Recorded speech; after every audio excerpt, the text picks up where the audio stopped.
መላው የኢትዮጵያ አዲስ ኪዳን ካህናት ቤተክርስቲያን አባላት እንደዚሁም ደግሞ ወዳጆች የማርሲል ቴሌቪዥን ተመልካቾች የመልካም ወጣት ቤተሰቦች እንኳን ለ10ኛ ዓመት ክብረ በዓላችን በሰላም አደረሳችሁ። እነሆ ቤተክርስቲያናችን ከተመሰረተች ዘንድሮ 10ኛ ዓመቷን ይዛለች። በጌታ ጸጋና ምህረት ባለፉት ዓመታቶች በድንቅና በታምራት ታጅቦ የቤተክርስቲያናችን ጉዞ እዚህ ደርሷል። ዘንድሮ በልዩ ሁኔታ የመልካም ወጣት መክፈቻ ፕሮግራምን ምክንያት በማድረግ 10ኛ ዓመታችንን እናከብራለን። በተከታታይ ቀናቶች ከሰኔ 21 እስከ 28 የእግዚአብሔርን ቃል እንካፈላለን፣ እናመልካለን፣ እንጸልያለን። ፓስተር ጻዲቁ አብዶ ሌሎችም የእግዚአብሔር አገልጋዮች ከኛ ጋር ይሆናሉ። ውድ ቤተሰቦች በእነዚህ ቀናቶች እንዳትቀሩ።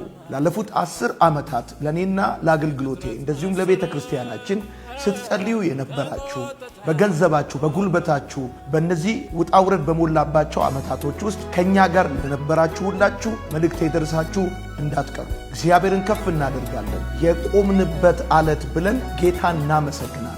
እግዚአብሔር ብዙ ድንቅና ታምራቶች አድርጎልናል። ብዙ ሺዎች ወደ እግዚአብሔር መንግሥት ተጨምረዋል። እግዚአብሔር አምላክ በቃሉ በኩል ብዙዎችን አጽናንቷል፣ አበርትቷል። ዛሬ ብዙዎች አገልጋይ ሆነዋል። የረዳንን ያገዘንን አምላካችን እግዚአብሔርን እናመሰግናለን። ከሰኔ 21 እስከ 28 የቆምንበት ዓለት 10ኛ ዓመት የቤተ ክርስቲያናችን ክብረ በዓል እንደዚሁም የመልካም ወጣት ደማስቆ 2018 የመክፈቻ ፕሮግራም ይደረጋል። በእነዚህ ቀናቶች ቤተ ክርስቲያናችን ለመጀመሪያ ጊዜ በመጋቢነት 5 አገልጋዮችን የምትሾም ይሆናል። ወዳችኋለሁ። መልካም ጊዜ ይሁንላችሁ። እንዳትቀሩ።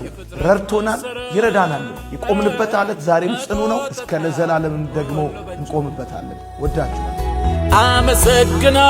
አመሰግናለሁ እግዚአብሔር አምላክ ንጉሥ ነውና